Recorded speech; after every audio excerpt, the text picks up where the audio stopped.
Bonjour amis de la Guyane, de la Guadeloupe et de la Martinique, et puis bonjour à tous ceux qui nous voient de loin et qui nous font l'amabilité de nous suivre chaque semaine. Aujourd'hui, nous sommes dans l'actualité avec Octobre Rose, le combat contre le cancer du sein. Je dis bien contre le cancer du sein parce que c'est un combat à mener, hein. Il faut être à l'écoute.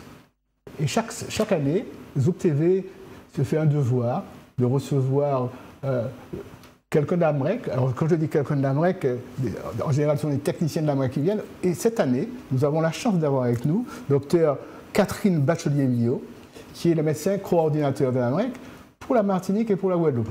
Et nous a fait l'amitié d'être là avec nous aujourd'hui. Bonjour docteur. Alors, Octobre Rose a commencé hier. Il y aura une série de manifestations tout au long de ce mois d'octobre, en particulier avec un forum auquel je suis convié, qui va se passer le 22 octobre à l'hôtel de ville de Fort-de-France. Venez nombreux. Je sais que c'est difficile de parler du cancer, c'est difficile d'entendre parler du cancer quand on a eu un cancer et quand il y a quelqu'un de sa famille qui a eu un cancer du sein. Mais venez parce que vous pourrez poser toutes les questions que vous voudrez, vous aurez toutes les informations nécessaires pour faire face et pour accompagner quelqu'un de chez vous qui aura peut-être eu un cancer. Docteur Bachelier-Billot, dites-moi, comment ça se passait cette année à la Martinique, Octobre Rose?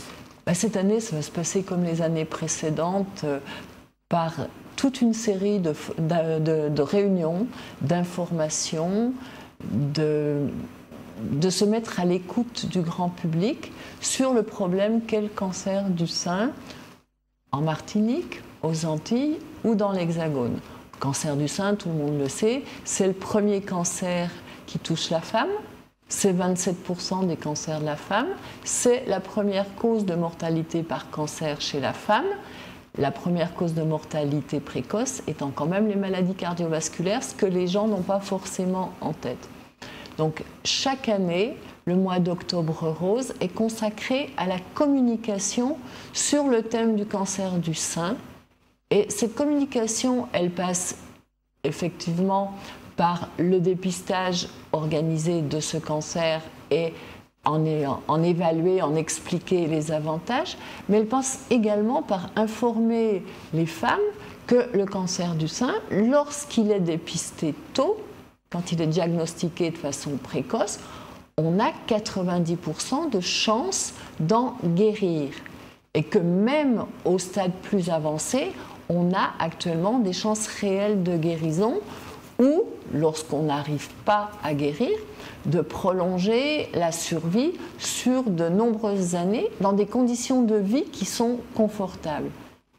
Simplement, il faut faire prendre conscience à la population, donc aux femmes bien entendu, puisque 99% des cancers du sein touchent des femmes, que la politique de l'autruche s'est dépassée, que dès qu'on trouve quelque chose, on doit aller consulter son médecin le plus rapidement possible, qu'il est encore mieux quand on est dans la tranche d'âge des 50-74 ans d'anticiper, d'accepter de se mettre en danger en faisant une mammographie, puisque c'est l'examen de référence, alors qu'on n'a aucun symptôme clinique, on ne sent rien, on se sent en pleine forme.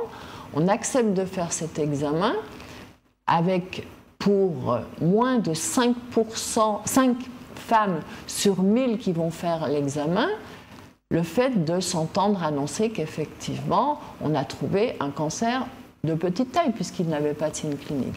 Et que 93% des dossiers restent normaux, ce qui donne une sécurité pendant 2 ans, sauf s'il apparaissait quelque chose, on est tranquille. Donc le mois d'Octobre Rose, c'est d'essayer de convaincre les femmes que le fatalisme, la politique de l'autruche, le genre je veux surtout pas savoir, et si je fais ma mammographie, c'est parce que j'ai fait ma mammographie qu'on va me trouver un cancer du sein, autant d'idées préconçues qu'il faut battre en brèche. Il faut également savoir que le dépistage, c'est de la prévention secondaire, et qu'en amont, il y a toute une série de façons de mener sa vie qu'on appelle la prévention primaire, dont il est utile d'informer les gens le plus précocement possible, de façon à ce qu'eux ait une attitude responsable et évite autant que faire se peut les facteurs de risque. Facteur de risque principal du cancer du sein, c'est d'être une femme. Ça, on n'y peut rien. 99% des cancers du sein sont chez la femme. Autre facteur de risque important, c'est l'âge. Après 60 ans, on a plus de risques d'avoir un cancer qu'avant 30 ans. Ça, on n'y peut rien non plus, tout le monde est né pour vieillir. Mais par contre, quand on sait qu'en cumulant obésité, sédentarité, alcoolisme et tabagisme, on augmente de 40% son risque d'avoir un cancer, c'est à ce moment-là qu'il faut agir. Et notre devoir, pendant toute l'année, mais surtout sur Octobre Rose, c'est vraiment de communiquer aux gens tout ce qui peut leur permettre d'éviter, quand ça se peut, un cancer du sein, ou lorsque malheureusement, et c'est une femme sur 8 qui en sera touchée durant sa vie, le cancer du sein arrive, qu'il faut être actif par rapport à ce cancer. Alors c'est intéressant ce que vous avez dit. J'espère que tout le monde vous a entendu, parce que comment vous expliquez que malgré toutes ces informations qui sont faites tout au long de l'année, Octobre Rose, ce n'est pas la première année, malgré cela, les femmes ont peur, se mobilisent très peu, ont peur de faire cette fameuse mammographie. Qu'est-ce qui se passe? Alors, le dépistage du cancer du sein, il existe à la Martinique depuis décembre 2003. Oui, il faut savoir qu'il y a plus de 160 000 mammographies qui ont été faites depuis décembre 2003. Ça touche presque 94 000 femmes différentes, puisque les moins de 50 ans ne sont pas concernées, et une fois qu'une femme dépasse les 75 ans, elle n'est plus concernée. Mais il y a tout à la fois un certain fatalisme, la population antillaise par rapport à sa santé, surtout par rapport au cancer. Donc trop de personnes sont encore persuadées qu'il est obligatoirement fatal dans tous les cas. C'est faux. Actuellement, on guérit plus de 70% des cancers. Il y a des cancers plus graves que d'autres, mais le cancer du sein, on en guérit très très bien. Et puis, il y a la réputation absolument épouvantable de la mammographie, où trop souvent, on entend des femmes dire « Ouais, j'ai souffert le martyre, c'est épouvantable, on m'a arraché un sein. » Non. Pourquoi? Qu'est-ce qui se passe? La mammographie, c'est pour le moment le meilleur des examens dont on dispose. Ça consiste à prendre une photographie, une radiographie, donc qu'on peut imprimer sur un papier, de quelque chose qui a un volume. Le sein, c'est un volume. J'apprendrai à personne, quelle que soit l'importance de ce volume. Donc, on est obligé d'étaler sur une première plaque.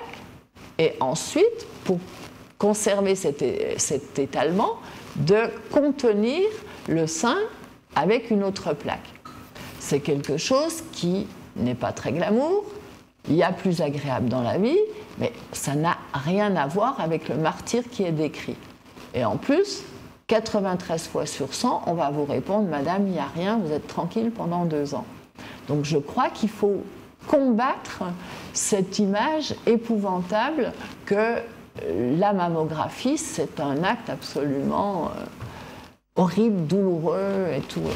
Alors, il existe aussi des cancers qui sont indétectables par une mammographie, et 6 mois après, il y a une femme qui a une douleur et qui va voir son médecin. Alors, il y a dans un très petit nombre de cas des cancers, surtout lobulaires, qu'on ne voit pas à la mammographie. C'est pour ça que souvent, le radiologue qui fait la mammographie va la compléter par une échographie. Pour le moment, cette échographie, elle n'était pas prise en charge par le dépistage. Le président de la République, l'année dernière, a annoncé qu'avant la fin du 3e plan cancer, c'est-à-dire avant fin 2018, l'échographie serait intégrée dans le forfait dépistage. Il faut savoir que sur des seins difficiles, des seins denses ou des seins très volumineux, quand on associe les deux, on a 97% de dire ce qu'il est réellement quand on annonce à la femme qu'il n'y a rien. Il y a effectivement un petit, mais tout petit pourcentage de cas où la radiographie, l'échographie ne mettront pas en évidence ce cancer et seule la clinique, quelques mois après, va effectivement, quand il y aura des signes, permettre d'arriver au diagnostic. Mais encore une fois, il faut que la femme qui voit apparaître quelque chose quelques mois après une mammographie ne se dise pas « bon, moi j'ai fait ma mammo, il n'y a rien ». Rien ne peut m'arriver dans les 2 ans. Non, il faut qu'elle réagisse en allant immédiatement consulter son médecin généraliste et son médecin gynécologue si elle en a un. Ça s'appelle, dans le cadre du dépistage, un cancer de l'intervalle. C'est-à-dire qu'on a une première mammographie avec tous les examens qui sont strictement normaux et moins de 2 ans après, on voit apparaître un. C'est très faible, c'est en cours d'évaluation actuellement au niveau national par l'INCa pour voir quelle politique supplémentaire on peut ajouter, éventuellement une IRM, et à quelle femme. Vous savez comme moi, chers confrères, que le 100% n'existe pas en médecine. Ça n'existe pas. Non, mais il faut le dire, parce que quelquefois les femmes sont étonnées et la technique elle-même est mise en cause quand ça arrive 6 mois après une mammographie. C'est pour ça que je tenais à ce qu'on en parle aujourd'hui. Ce qu'on va retenir, malheureusement, ce n'est pas les 17 000 femmes qui rentreront dans le cadre classique, c'est là où les 2 femmes qui, chaque année, enfin entre 2 mammographies de dépistage, vont effectivement se voir diagnostiquer chez elles un cancer. C'est réduit. Ce sont parfois des variétés un peu particulières de cancer. Ça existe, c'est l'intérêt de continuer à examiner ces seins et d'accepter surtout qu'entre 2 mammographies, les seins soient examinés par un professionnel de santé, que ce soit le médecin généraliste ou le gynécologue. Est-ce qu'il faut continuer à apprendre à la femme à faire la palpation? Alors l'autopalpation, elle a sa place. Il faut le faire régulièrement, à peu près à la même période du cycle, devant un bon éclairage, devant son miroir, en appliquant cadran par cadran la glande sur le plan dur que sont les côtes.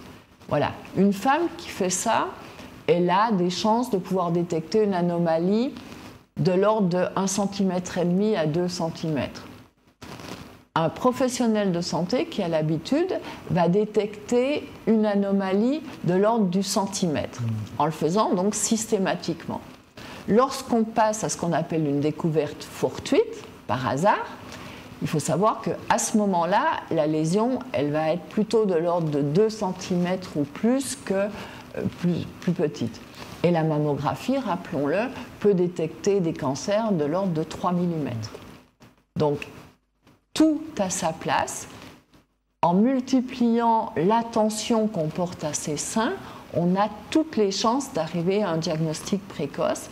Et même si la mammographie est un excellent examen, a fortiori quand elle est doublée d'une échographie, on ne peut pas avoir à 100% la certitude qu'il n'y a rien. C'est pour ça qu'il faut avoir recours à l'autopalpation, à l'auto-examen et, bien sûr, à l'examen par un professionnel de santé entre-temps. Alors, nous allons tourner au dépistage. Après la mammographie, proposée par la MINC, il y a une deuxième lecture. La seconde lecture, c'est le fait qu'un dossier qui est considéré comme normal par le radiologue qui a fait l'examen et qui a examiné cliniquement la femme. Parce que, rappelons-le, dans le cadre du dépistage, l'examen clinique par le radiologue, que ce soit juste avant ou juste après la mammographie, est une obligation légale. Donc, tout dossier considéré comme normal au centre d'imagerie, le radiologue va aller discuter avec la femme, va lui dire « Écoutez, moi je n'ai rien vu, a priori c'est bien, mais votre dossier va être envoyé à la MREC » où le dossier est revu par un radiologue, on l'appelle le second lecteur, qui est un radiologue qui a accepté de subir une formation supplémentaire, qui s'est engagé à interpréter au minimum 1500 mammographies par an en seconde lecture. Un radiologue premier lecteur, il a également une formation. il a une formation qui s'est également étendue à l'ensemble de son équipe, c'est une formation spécifique, et il doit lire au minimum 500 mammographies par an. Un second lecteur est obligatoirement premier lecteur, donc ça lui assure une expertise d'au minimum 2000 mammos à l'année. Actuellement, en Martinique, il y a 7 seconds lecteurs. Et en Guadeloupe ? En Guadeloupe, on en a un petit peu moins, on en a 5. Et pour un nombre de mammographies à l'année à peu près comparable, entre 17 et 18 000 actuellement. On a aussi un facteur qui nous encourage, c'est que 85% des femmes qui ont déjà participé vont être fidèles et revenir à cette machine qui est parfois un peu lourde, puisque au lieu d'avoir son examen tout de suite, on accepte de patienter entre 15 jours et 1 mois avant d'avoir le résultat définitif. Mais 8% des cancers du sein détectés chaque année le sont lors de la seconde lecture. Ce sont des petits cancers, ceux qui ont un maximum de chances de guérir. Mais c'est sûr qu'en attendant de recevoir son résultat définitif de l'AMREC, il y a un facteur d'anxiété qui n'existe peut-être pas lorsque le dossier est remis directement à la femme, mais on rattrape 8% de tout petits cancers, donc ceux qui guériront. Lorsque le premier lecteur détecte une anomalie, on ne va pas faire perdre de temps à la femme. On va directement lui expliquer quelle est l'anomalie et quelle est la prise en charge préconisée par le radiologue qui a fait l'examen, bien entendu. L'AMREC, dans ces cas-là, est informée du résultat. Elle a une copie du compte-rendu, de la marche à suivre, mais il n'y a pas de relecture des clichés, ce n'est pas nécessaire, une anomalie a été détectée. Alors, vous savez, nous sommes écoutés et regardés sur les 3 départements, un peu plus loin, mais principalement sur les 3 départements des Antilles et la Guyane. Et je voudrais que vous nous parliez un petit peu de ce qui se passe en Guyane. Alors, en Guyane, la population est plus jeune. Le cancer du sein y est moins répandu que sur les 2 îles sœurs, mais c'est un problème qui existe, avec en plus là-bas le problème supplémentaire, et ce n'est pas le docteur Dehay qui est mon homologue pour la Guyane qui le démentira, d'avoir un très grand territoire et seulement 3 centres qui font de la mammographie. Donc ils ont ce problème-ci. Donc simplement, le dépistage organisé sur les 3 départements, il obéit à un cahier des charges qui est national, qui dit que la tranche d'âge, c'est les 50-74 ans. Sur les Antilles-Guyane, on a la chance que le cancer du sein soit actuellement beaucoup moins représenté que dans l'Hexagone. Si on ramène à une population comparable, on a 1,8 fois moins de cancer du sein sur les Antilles que sur la population de l'Hexagone correspondant. C'est quelque chose qui est vrai, quelle que soit la tranche d'âge. C'est vrai. Le cancer du sein est toujours moins fréquent aux Antilles, ce n'est pas une raison pour ne pas le rechercher, hein, mais il est moins fréquent et sa mortalité est moins importante. C'est-à-dire que même si la première cause de mortalité par cancer dans les 3 départements, c'est le cancer du sein, proportionnellement, il y a moins de femmes qui vont mourir d'un cancer du sein aux Antilles que dans l'Hexagone. Il y a une exception qui est majeure en ce qui me concerne parce que ça augmente ma frustration, c'est que la mortalité pour les 45-54 ans, elle est un petit peu plus élevée aux Antilles, toujours par le cancer du sein, qu'elle ne l'est dans la même tranche d'âge en métropole. Or, pourquoi c'est frustrant pour le médecin coordonnateur que je suis? Parce que le dépistage, il commence à 50 ans. Donc, il faut ne pas attendre d'avoir son invitation à AMREC. Il faut oser en parler à son médecin traitant dès 40 ans, parce que vous savez très bien que la mammographie, elle est accessible sur simple prescription et que quand on a l'assurance maladie plus une mutuelle, de toute façon, au final, elle est gratuite. Alors, parce qu'il y a aussi ce problème des femmes qui n'ont pas 50 ans, qui sont en deçà de 50 ans et qui ont des cancers du sein. Il y en a en Martinique, hein, il y en a en Guadeloupe et en Guyane. Est-ce que la pilule joue un rôle particulier. La pilule, elle a été un moment incriminée, de même que le traitement hormonal substitutif. Et la pilule, on s'est rendu compte qu'en fait, elle n'était en principe donnée qu'à des femmes qui sont sous surveillance médicale, ne serait-ce que pour le renouvellement de l'ordonnance, et que si il est possible qu'elle puisse induire un petit risque supplémentaire de cancer du sein, en fait, ce sont des cancers du sein de meilleur pronostic puisqu'ils sont détectés beaucoup plus tôt. Et pour revenir à l'épidémiologie, on a moins de cancers du sein, mais on a une répartition par tranche d'âge qui est différente. Pourquoi le cancer du sein s'intéresse à la population des 50-74 ans? C'est parce qu'en population de type caucasien, c'est dans cette tranche d'âge qu'on va observer le plus grand nombre de cancers du sein. Donc c'est justifié d'embêter tout le monde parce que la pêche risque d'être fructueuse.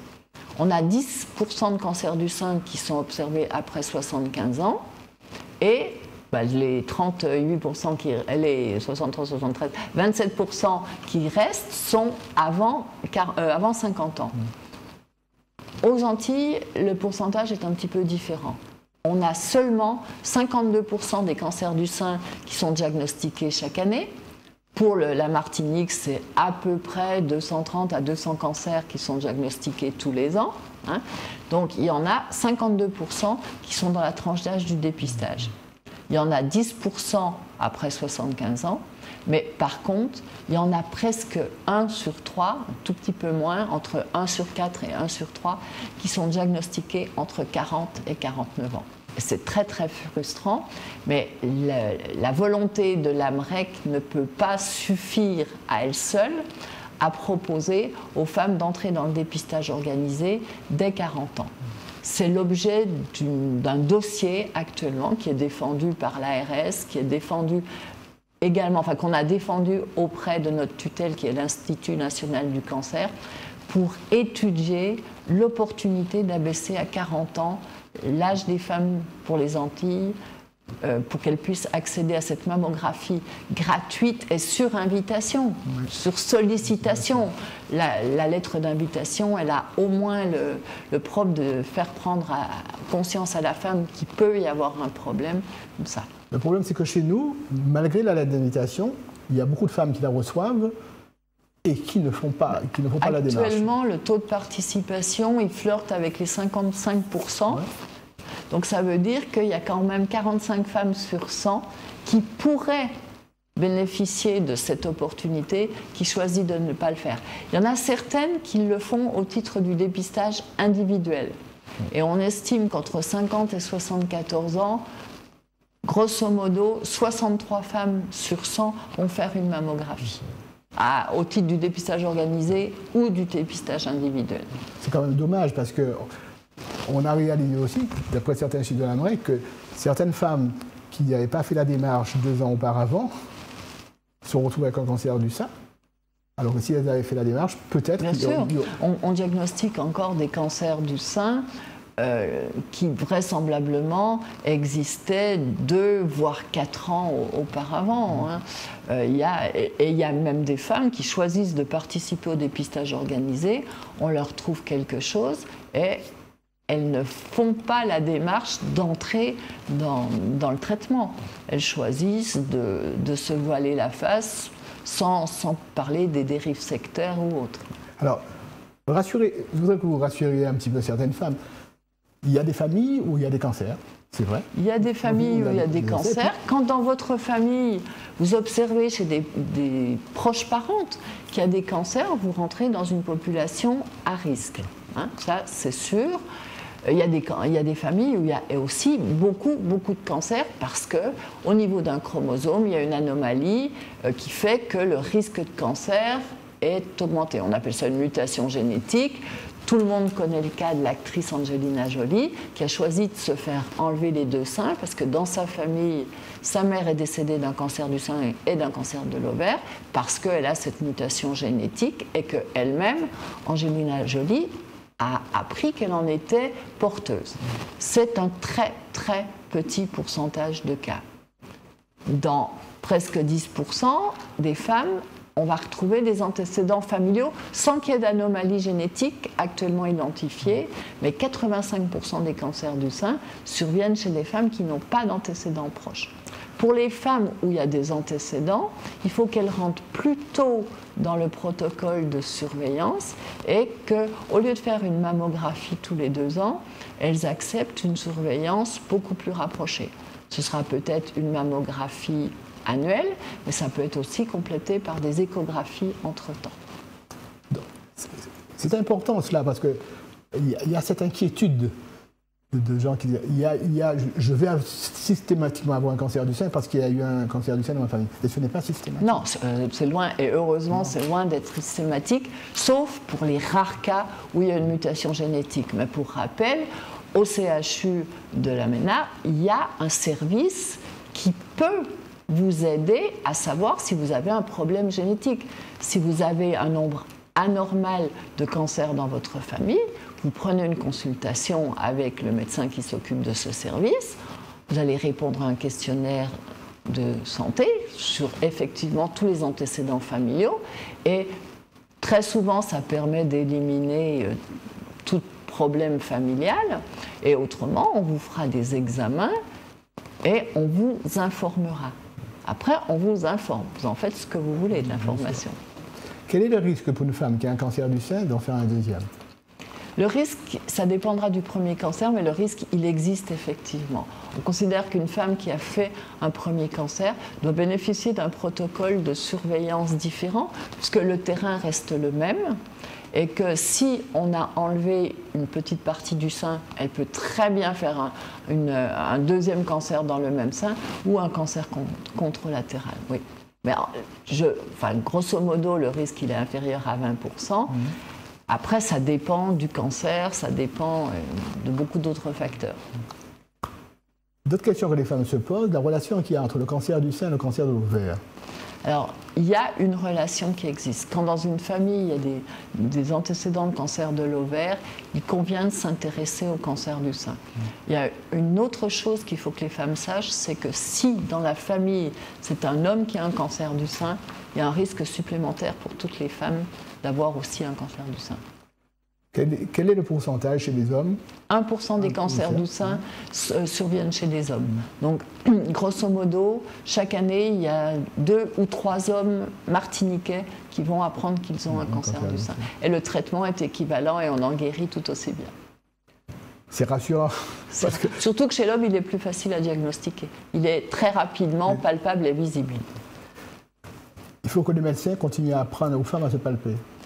Il faut que les femmes apprennent elles-mêmes ou apprennent de leur médecin, mais surtout il faut qu'elles acceptent aussi la palpation par un professionnel de santé. Est-ce qu'il n'y a pas de la pudeur ? Vous savez, les femmes antilaises sont très pudiques. Il y a beaucoup de pudeur, mais c'est parfois de la pudeur un peu mal placée, puisque c'est un geste qui effectivement peut être gênant, qui dure 1 minute, mais qui est quand même, lui, vraiment, c'est gagnant-gagnant dans ces cas-là.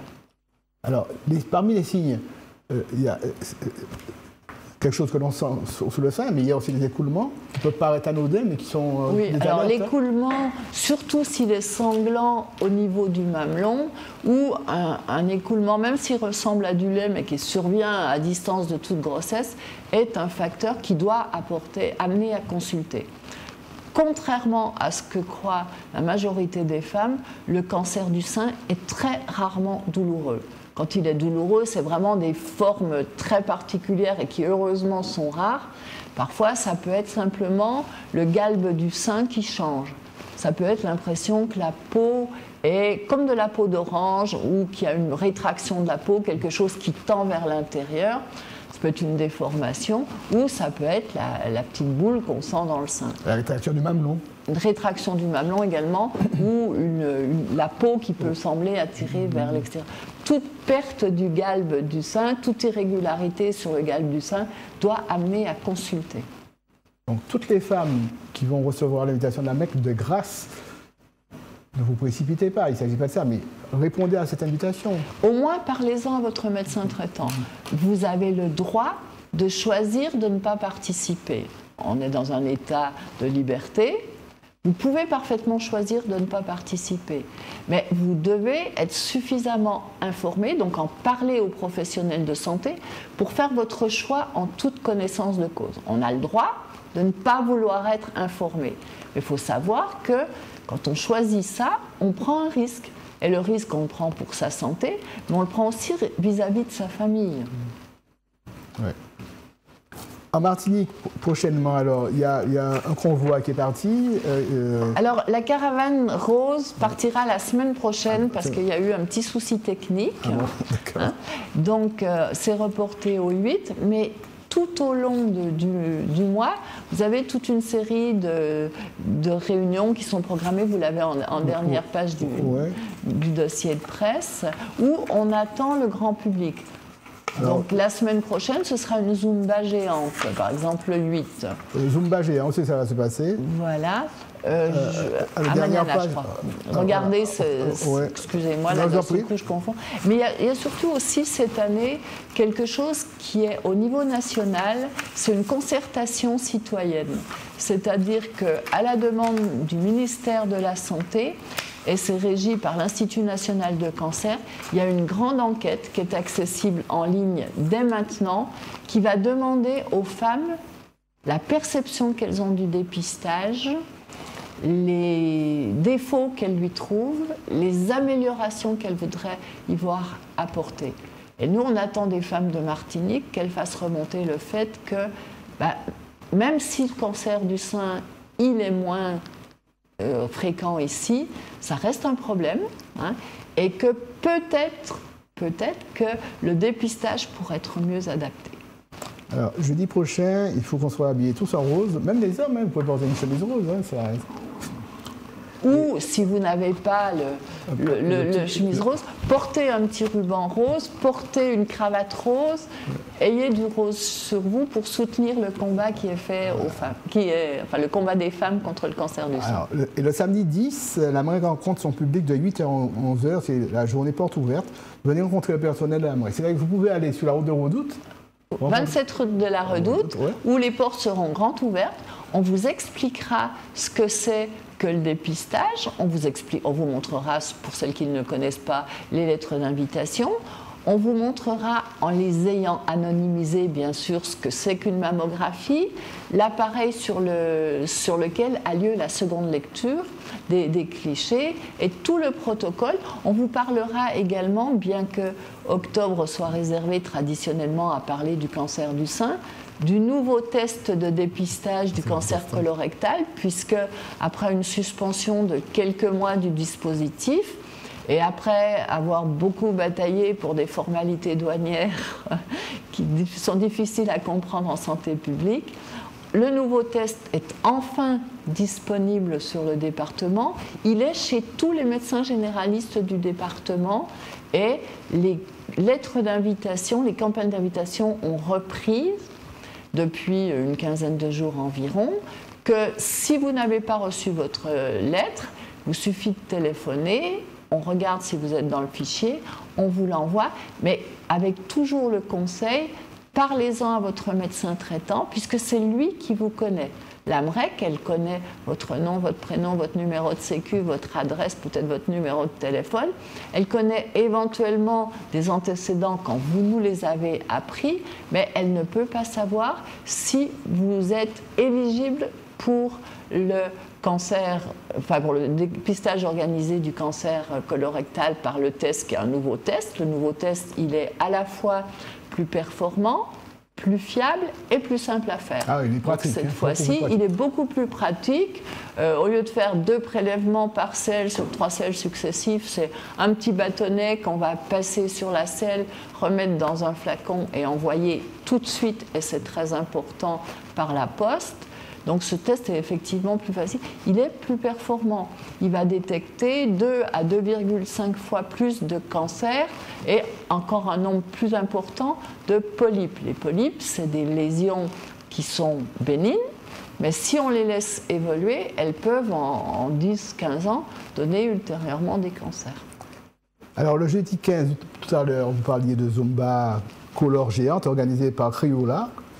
sur le Malécon avec Vanessa Lègle, je ne sais pas qui c'est, mais je suppose que c'est une spécialiste. Voilà, c'est une spécialiste de la Zumba qui participe à beaucoup d'actions sur ce thème-là, en partenariat avec la Ligue contre le cancer, bien entendu. Et le 22, effectivement, on se retrouvera. Il y aura le forum de santé organisé par Créola, toujours. Vous allez rencontrer des professionnels de santé à l'hôtel de ville de Fort-de-France. L'entrée est gratuite. Venez nombreux, venez écouter. Venez rencontrer le médecin coordinateur de la MREC. Vous l'avez vu, vous avez entendu comment elle peut vous donner des explications superbes. Merci madame, parce que vous avez été très très très claire. Alors, docteur Barchelier-Billot sera présente avec d'autres professionnels de santé. Il y aura également le 24 et 25, 24 heures de marche de solidarité contre le cancer. C'est le relais pour la vie, voilà, c'est le relais organisé par la Ligue contre le cancer, qui est partenaire. Le comité Martinique, vous venez en famille, et vous pouvez marcher. Vous connaissez tout ça, nous avons fait tout ça ensemble, vous avec moi, avec d'autres, marcher pendant. On rencontre des amis, on peut discuter, on peut courir, on peut marcher. Voilà. Vous pouvez venir avec des enfants, c'est comme une promenade, il n'y a pas de performance. Vous avez même le droit de venir avec votre chien. Voilà, c'est une participation. Donc, venez nombreux. Ça va peut-être vous permettre de mieux rencontrer d'autres professionnels de santé qui seront là, qui vont vous accompagner et vous donner des informations. Le cancer, c'est pas terrible, c'est vrai, mais on peut en guérir. Maintenant, on peut guérir du cancer si jamais c'est pris à temps, si on donne les moyens. Il y a le moins de pudeur possible. Parlez avec les professionnels de santé que vous rencontrez, à votre médecin, c'est lui qui vous connaît, celui qui vous voit une fois par mois quand vous avez une ordonnance à renouveler. Faites ça, s'il vous plaît. Et également, profitez-en pour nous expliquer ce qui ne va pas dans notre discours.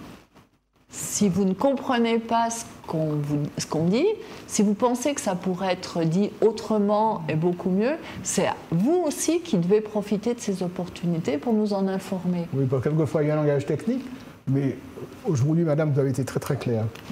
Merci pour la façon dont vous avez exposé tout cela. Et le dimanche 25 octobre, en plein air, Salsa Rose, à 18h30 à 22h à Shellshare, organisé par le club Viva la Salsa, des maîtres mots amusement et sensibilisation. Vous voyez, on peut parler de maladie tout en étant gay et se rencontrer. Et la musique chez nous, ça nous permet de faire les plus belles rencontres. Et le jeudi 29, Musique Céphos, organisé par Créola, toujours 19h, au Grand Carbet Aimé Césaire, un concert caritatif animé par la scène artistique féminine talentueuse, Leïla Chico, Soumia, Lycéné Jean, Dasha, Théia, Stacy, Laurine Rose, Tony, et une invitée surprise. Alors là, il faut payer. Mais c'est au profit de la Ligue. Au profit de la Ligue. Au profit de la Ligue. Merci, docteur, d'être venu nous raconter tout cela. Je suis persuadé que tous nos amis qui nous ont regardés, qui vous ont regardé en Guadeloupe, en Guyane et en Martinique, ont eu des informations peut-être qu'ils n'avaient jamais eues. J'espère. Et n'oubliez pas que sur les 3 départements, les 3 structures de gestion des dépistages organisés sont à votre disposition pour répondre à toutes les questions que vous pouvez vous poser, plus spécifiquement sur les 3 cancers, c'est-à-dire cancer du sein, cancer colorectal et cancer du col de l'utérus pour la Guyane et la Martinique, parce que malheureusement la Guadeloupe ne bénéficie pas encore d'un dépistage organisé pour le cancer du col de l'utérus. Mais il ne faut pas oublier que la seule question vraiment idiote, c'est celle qu'on n'a pas osé poser à un moment ou à un autre. Merci à vous, merci à mes amis de la MREC, que je connais bien, avec qui j'ai participé à d'autres campagnes de prévention. Et comme je disais tout à l'heure au docteur Barchelier-Billot, moi je fais de la prévention primaire, la MREC fait du dépistage, c'est de la prévention secondaire. Et puis après, malheureusement, quand le cancer est là, il faut avoir affaire à un cancérologue et à un chirurgien. Mais je vous prie de croire que si jamais vous faites attention, si vous mangez de façon différente, si vous buvez le moins d'alcool possible, si vous essayez de vivre dans une atmosphère de vie agréable, parce que le stress, c'est un grand facteur, donc il faut en tenir compte. Si vous arrivez à faire tout ça, peut-être que vous n'aurez plus besoin d'un cancérologue. Merci d'avoir été avec nous. Merci, docteur. Merci à vous. À une prochaine fois. J'espère. Au revoir. Au revoir.